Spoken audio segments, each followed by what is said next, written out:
Hello साथियों, आज हम प्रश्नावली 1.2 का पहला क्वेश्चन सिद्ध कीजिए कि √5 एक अपरिमेय संख्या है, इसको सॉल्व करेंगे। तो चलिए हम इसको सबसे पहले सॉल्व करते हैं।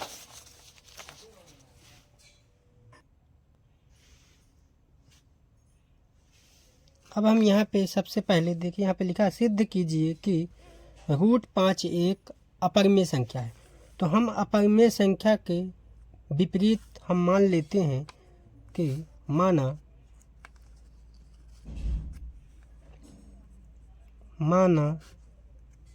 कि √5 एक परिमेय संख्या है। हमने क्या किया है यहाँ पे कि अपरिमेय संख्या यहाँ पे दिया हुआ है, तो हमने इसके विपरीत √5 एक परिमेय संख्या ऐसा मान लिया है। अब हम जानते हैं साथियों कि परिमेय संख्या को जो है उसे P/Q के रूप में लिखा जाता है। तो हम √5 बराबर P/Q लिख लेते हैं। अब हम यहाँ पे कोष्टक में लिखेंगे कि P व Q पूर्णांक हैं, एवं साथ में यह भी लिख लेते हैं कि P व Q सह अभाज्य संख्या है। साथियों, ये आपको हर क्वेश्चन में लिखना पड़ेगा जो भी सिद्ध करने वाला आएगा। इसके बाद हम यहाँ पे यह भी बताएंगे कि Q जो है वो 0 के बराबर नहीं होना चाहिए। अब इसके बाद हम √5 के बटे में 1 लगा सकते हैं। इसके बाद हम यहाँ पे करेंगे त्रियक गुणा, तो लिखेंगे त्रियक गुणा करने पर। अब हम यहाँ पे करेंगे त्रियक गुणा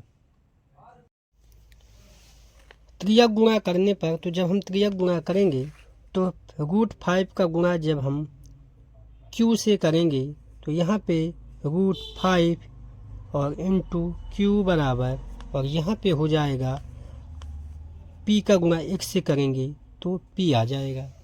साथियों, जब आप √5 लिखेंगे तो बड़ी ही सावधानी से लिखना है, केवल रूट के अंदर 5 होना चाहिए और इंटू के बाद आप Q लिखेंगे।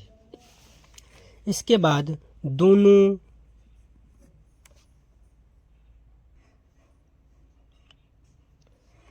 पक्षों में वर्ग करने पर। अब हम दोनों पक्षों में वर्ग कर देते हैं। तो जैसे ही दोनों पक्षों में वर्ग करेंगे तो √5 इंटू Q का स्क्वायर बराबर P का स्क्वायर हो जाएगा। अब देखिए साथियों, जब √5 का स्क्वायर करेंगे तो यहाँ पे 5 हो जाएगा, और Q का स्क्वायर करेंगे तो Q स्क्वायर और बराबर आ जाएगा P स्क्वायर। अब हम इसे समीकरण 1 मान लेंगे। इसके बाद हम यहाँ पर साथियों देखिए, जो 5 है जब इसे यहाँ ले जाएंगे, ले जाना नहीं है अपन को। आप यहाँ पे देखिए साथियों, जो P स्क्वायर है वह 5 से क्या है, विभाजित है। जैसे मान लो मैं ये कहूँ कि P स्क्वायर, ये वाला मैंने यहाँ लिख लिया, ठीक है ना। इसके बाद ये 5 को जब मैं इधर ले जाऊँगा तो बटे में 5 आ जाएगा। जैसे कि आप जानते हैं कि मैं यहाँ पे लिख दूँ यदि 10/5, तो आप क्या कहेंगे कि 10 जो है 5 से विभाजित है। ठीक उसी प्रकार आप यह भी बोल सकते हैं कि P स्क्वायर 5 से विभाजित है। तो बस इसी को हम यहाँ पे लिख लेते हैं कि P स्क्वायर 5 से विभाजित है, अतः P भी 5 से विभाजित होगा। साथियों, आपको ये जो है केवल एकमात्र समझाने के लिए था, तो आप इसे यहाँ पे नहीं लिखेंगे। इसके बाद हम आगे क्या करते हैं कि पुनः मान लेते हैं, पुनः माना कि P बराबर, और यहाँ पे हम 5 मानेंगे, 5R। अब साथियों, आप सोच रहे होंगे कि P बराबर हमने 5R ही क्यों माना है। तो देखिए साथियों, यहाँ पे आपको यहाँ पे दिख रहा है कि हमें सिद्ध करना है कि √5 दिया हुआ है। तो यदि √5 दिया है तो आप यहाँ पे लिखेंगे 5। यदि √3 यहाँ पे दिया होता तब आप यहाँ पे लिखते 3। तो अभी यहाँ पे क्या दिया हुआ है √5, तो आप यहाँ पे लिखेंगे क्या, केवल 5, और फिर इसके साथ में लिख देंगे r। अब साथियों हम पे यहाँ पे क्या करेंगे कि आगे हम फिर पुनः जब हमने मान लिया है p बराबर 5r, तो अब हम दोनों पक्षों में क्या कर देते हैं, वर्ग। तो दोनों पक्षों में वर्ग करने पर अब हम वर्ग करेंगे साथियों यहाँ पे, तो p का p² हो जाएगा और 5 का स्क्वायर 5r का स्क्वायर कर लेते हैं।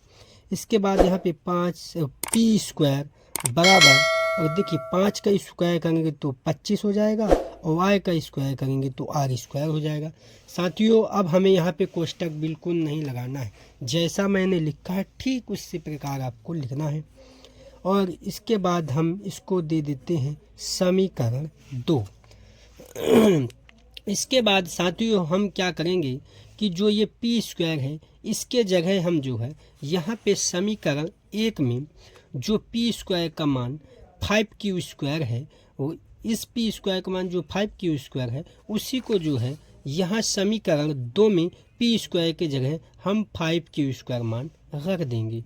तो हम क्या यहाँ पे लिखेंगे कि समीकरण 1 से p² का मान समीकरण 2 में रखने पर साथियों अब हम रख देते हैं। तो देखिए ये p² है तो यहाँ पे क्या रखेंगे हम, ये वाला 5q²। तो चलिए हम यहाँ पे लिख लेते हैं। तो यहाँ पे लिखेंगे साथियों, अब ये जो p² है यहाँ पे हम जो है ये वाला जो 5q² है उससे का जो है यहाँ पे p² की जगह मान रखेंगे। तो यहाँ पे क्या हो जाएगा 5q² और बराबर लगा है तो बराबर लगा देंगे, और 25r² है तो यहाँ पे 25r² लिख लेंगे। इसके बाद साथियों हम यहाँ पे केवल बचाएंगे q² और 25r² और ये 5 जो है गुणा के रूप में है, q के साथ गुणा के रूप में है, तो जब हम इधर लाएंगे तो बटे में 5 हो जाएगा। इसके बाद हम इसका जब भाग देंगे तो यहाँ से केवल क्या बचेगा 5, तो q² बराबर हो जाएगा 5r²। साथियों आपको बहुत ही अच्छे से समझ में आया होगा। इसके बाद आप लिखेंगे आगे कि q² 5 से, अब साथियों यहाँ पे लिखेंगे q² 5 से विभाजित है, अतः q भी 5 से विभाजित होगा। साथियों ये जो गणितीय माध्यम था यहाँ का ये हो चुका है। अब आपको थोड़ा सा और हिंदी लिखना है, तो कृपया नीचे लिखेंगे हम कि p व q में कम से कम एक उभयनिष्ठ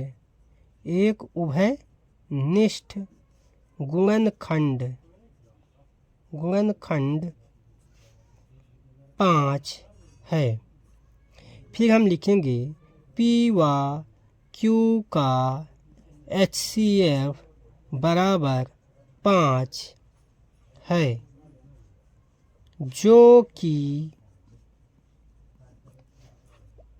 परिमेय के नियमों का विरोधाभास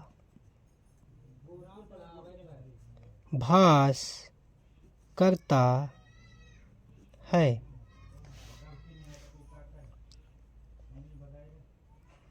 अतः हमारे द्वारा मानी गई अवधारणा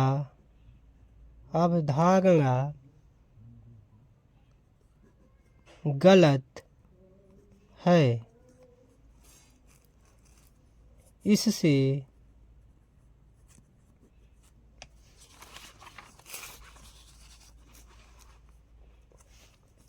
सिद्ध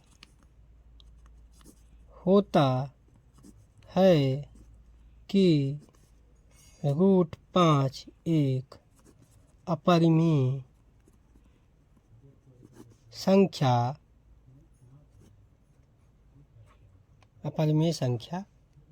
है।